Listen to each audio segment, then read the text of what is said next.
Okay, so on today's Show Me the Data, we have Jordan Peterson. The fact that the vast majority of wealth is owned by men, the vast majority of capital is owned by men. Women do more unpaid labour. A very tiny proportion of men, and a huge proportion of people who are seriously disaffected are men.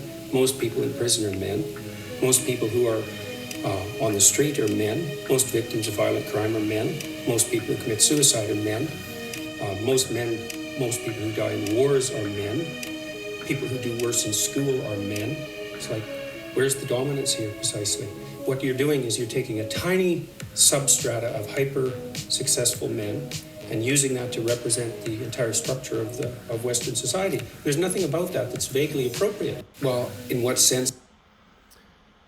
So Peterson goes over a number of points, pointing out men mostly go to prison.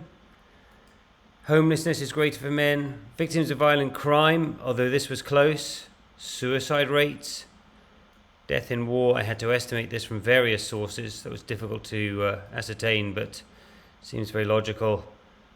And men are doing worse in schools. And then there was an interesting little sidebar about the nature of society and the difference between the top 0.01% with 371 minimum millions of net worth versus people who make it into the top 50% of just 165,000. It's really a stark difference.